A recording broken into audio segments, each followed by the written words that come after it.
menjelaskan pendidikan agama Islam bab muamalah. Muamalah, apakah muamalah itu? Muamalah dalam Kamus Bahasa Indonesia artinya hal-hal yang termasuk urusan kemasyarakatan, pergaulan, perdata, dan lain sebagainya. Sementara dalam fikih Islam berarti tukar-menukar barang atau sesuatu yang memberi manfaat dengan cara yang diperlukannya, seperti jual beli, sewa menyewa, upah mengupah, pinjam meminjam, urusan bercocok tanam, berserikat, dan usaha-usaha lainnya. Hukum yang mengatur hubungan antar sesama manusia ini disebut muamalah. Allah SWT berfirman, A'udzubillahi minasyaitonirrajim. Bismillahirrahmanirrahim. Wa ta'awanu 'alal birri wat taqwa wa la ta'awanu 'alal itsmi wal 'udwan wattaqullaha al-ayat. Shadaqallahul 'azim. Yang artinya, dan tolong menolonglah kamu dalam mengerjakan kebajikan dan takwa, dan jangan tolong menolong dalam berbudi. Macam-macam muamalah. Macam-macam muamalah yang pertama adalah jual beli. Jual beli menurut syariat agama Islam, kesepakatan tukar-menukar benda untuk memiliki benda tersebut selamanya. Melakukan jual beli dibenarkan sesuai dengan firman Allah SWT. A'udzubillahi minasyaitonirrajim.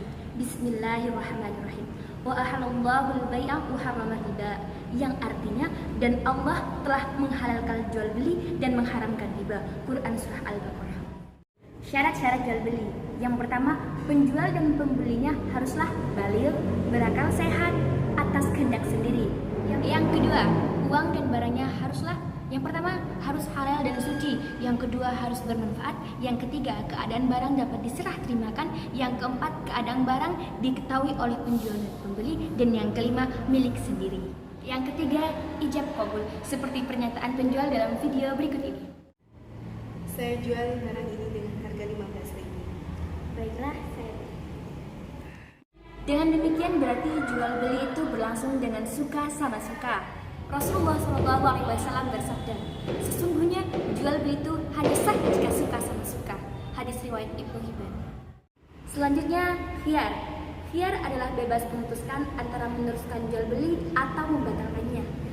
Macam-macam khiyar. Yang pertama adalah khiyar majelis, adalah selama penjual dan pembeli masih berada di tempat berlangsungnya transaksi atau tawar-menawar, keduanya berhak memutuskan, meneruskan atau membatalkan jual beli. Yang kedua adalah khiyar syarat, yaitu khiyar yang dijadikan syarat dalam jual beli. Yang ketiga adalah khiyar aibi atau cacat, adalah pembeli boleh mengembalikan barang yang dibelinya jika terdapat cacat yang dapat mengurangi kualitas atau nilai barang tersebut, namun hendaknya dilakukan segera mungkin. Selanjutnya adalah riba. Riba adalah bunga uang atau nilai lebih atas penukaran barang. Macam-macam riba. Yang pertama riba fadli, adalah pertukaran barang sejenis yang tidak sama timbangannya. Yang kedua adalah riba qadhi, adalah pinjam meminjam dengan syarat harus memberi kelebihan saat mengembalikannya. Yang ketiga adalah riba yadi. Riba yadi adalah akad jual beli barang sejenis dan sama timbangannya, namun penjual dan pembelinya harus berpisah sebelum melakukan serah terima. Keempat adalah riba nasyiah. Riba nasyiah adalah akad jual beli dengan penyerahan barang beberapa waktu kemudian. Selanjutnya ada utang piutang. Utang piutang adalah menyerahkan harta dan benda kepada seseorang dengan catatan akan dikembalikan pada waktu kemudian. Rukun utang piutang. Rukun utang piutang ada 3. Yang pertama adalah yang berutang dan yang berutang. Yang kedua ada harta atau barang. Yang ketiga lafaz kesepakatan. Selanjutnya adalah sewa menyewa. Sewa menyewa dalam fikih Islam disebut juga ijarah, yaitu imbalan yang harus diterima oleh seseorang atas jasa yang telah diberikannya. Rukun dan syarat sewa menyewa. Yang pertama adalah orang yang menyewa dan yang menyewakan harus baligh dan berakal sehat. Yang kedua adalah sewa menyewa dilangsungkan atas kemauan masing-masing. Yang ketiga adalah barang tersebut menjadi hak sepenuhnya orang yang menyewakan. Selanjutnya adalah syirkah.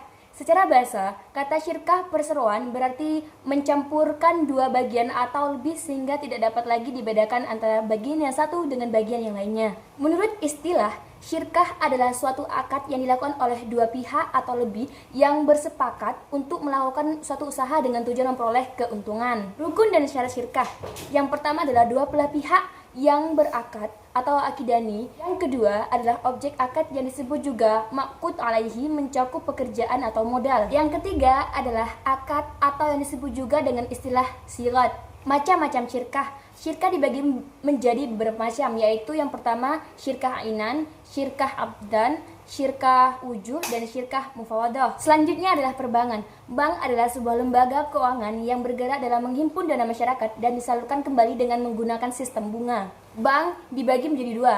Yang pertama adalah bank konvensional, adalah bank yang fungsi utamanya menghimpun dana untuk disalurkan kepada yang memerlukan, baik perorangan maupun badan usaha.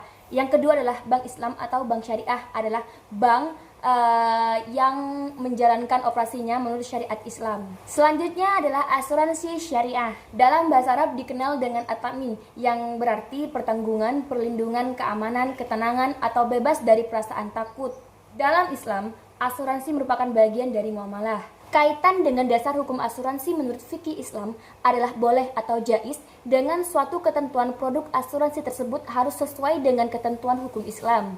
Perbedaan antara asuransi syariah dan asuransi konvensional. Perbedaannya itu adalah jika di konvensional itu menggunakan prinsip transfer risiko dan dikenal dalam konvensional itu dikenal dengan dana hangus. Sedangkan dalam konsep asuransi syariah itu mekanismenya tidak mengenal dana hangus.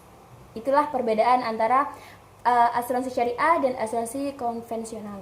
Cukup sekian presentasi yang dapat saya sampaikan. Kurang lebihnya saya mohon maaf. Wassalamualaikum warahmatullahi wabarakatuh.